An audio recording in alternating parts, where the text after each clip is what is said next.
Hi guys, welcome to Uruttu Ulunthu channel. இன்றைக்கி நம்மளுடைய சேனலில் ரவையே யூஸ் பண்ணாமல் ஒரு ரவா கேசரி தான் ரொம்ப டேஸ்டியாக டிஃப்ரெண்ட்டாக ரொம்ப மணமாக இருக்கும். அதுக்கு ஒரு கப் அளவுக்கு அரிசி எடுத்துக்கோங்க. இந்த அரிசியை நல்லா வறுத்துக்கோங்க. இதை ஃபுல்லாக பாருங்கள், அப்போ தான் உங்களுக்கு நல்ல ஐடியாஸ் கிடைக்கும். இப்போ தான் ப்ராசஸ் உங்களுக்கு புரியும்.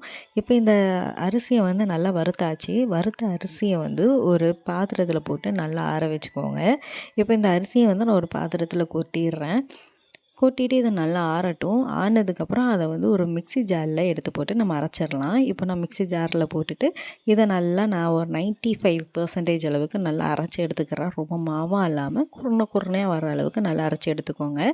இப்போது ஒரு கடாயில் 2 கப் அளவுக்கு தண்ணி ஆட் பண்ணிவிட்டு இதை லைட்டாக சூடணும். இந்த இதில் நீங்கள் ஒரு ஸ்பூன் அளவுக்கு நெய் கூட ஆட் பண்ணிக்கலாம். இது நல்லா தண்ணி சுட்டதுக்கப்புறம் நம்ம அரைச்சி வச்சுருந்தோம்ல பவுடர், அரிசி பவுடர், அதையும் அது கூட போட்டு நல்லா கிண்டி விட்டுக்கோங்க. கட்டி இருக்கிற மாதிரி தான் இருக்கும். ஆனால் கரண்டி வச்சு நல்லா பிளெண்ட் பண்ணிங்கன்னா நல்லா மோஜ் ஆயிரும். கட்டி தட்டாது. இப்போ பாருங்கள், கட்டியே இல்லையா? இது நல்லா வேகணும். வேகிறதுக்கு நம்ம அடுப்பை மூடி வச்சிடலாம். இப்போ பாருங்கள், எவ்வளோ குருணையாக ரவை மாதிரியே தான் இருக்கும். உங்களுக்கு மணமாகவும் இருக்கும். ரவையை விட இது கொஞ்சம் மணம் நல்லாயிருக்கும்.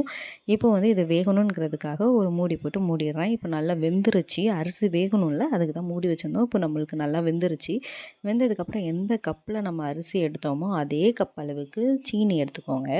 சீனியும் போட்டுட்டு லைட்டாக கிண்டி விட மிச்சில் லைட்டாக நம்மளுக்கு இலகி வரும். அதே மாதிரி நம்மளுடைய சேனலில் ரவை இல்லாமல் ரவா லட்டு, பூந்தி யூஸ் பண்ணாமையே லட்டு, அதே மாதிரி நிறைய டிஃப்ரெண்ட்டான ரெசிபீஸ் போட்டிருக்கோம். யூனிக்கான டேஸ்ட்டில் இருக்கும். அதோட லிங்க் எல்லாமே கீழே டிஸ்கிரிப்ஷனில் கொடுக்கேன். செக் பண்ணி பார்த்து டேஸ்ட் பண்ணி பாருங்கள். ரொம்பவே டிஃப்ரெண்ட்டான ஒரு ஃபீல் கொடுக்கும். இப்போது நான் இதில் கேசரி பவுடரை கலக்கி ஊற்றி நல்லா கிண்டிக்கிட்டே இருங்க. அடி பிடிக்கும், அதனால் கைவிடாமல் கிண்டுங்க. நான் 1/2 கப் அளவுக்கு நெய் ஊற்றணும். டயட்டில் இருக்கிறனால கொஞ்சோண்டு மணத்துக்கு மட்டும் ஊற்றிருக்கேன். கிறிஸ்மஸ் பழம் மட்டும் தான் தாளிச்சிருக்கேன். உங்களுக்கு வேணும்னா முந்திரி கூட தாளிச்சிக்கோங்க, நல்லாயிருக்கும். இப்போ இதை நான் ஒரு பவுலில் மாற்றிட்டு நான் கவுத்தி காமிக்கேன். எவ்வளோ சூப்பராக இருக்குதுன்னு பாருங்கள். எவ்வளோ அழகாக வருது. இதோடைய டெக்ஸ்சர் எவ்வளோ சூப்பராக இருக்குன்னு பாருங்கள். இதோட அப்படியே லட்டு மாதிரி கீழே விழுந்தது. டேஸ்ட்டும் அருமையாக இருந்தது. ட்ரை பண்ணி பாருங்கள். வயல சுவை நாட்டியமாக. இது என்னுடைய டிஃப்ரெண்ட்டான முயற்சி பிடிச்சிருந்ததுன்னா கீழே கமெண்ட் பண்ணுங்கள்.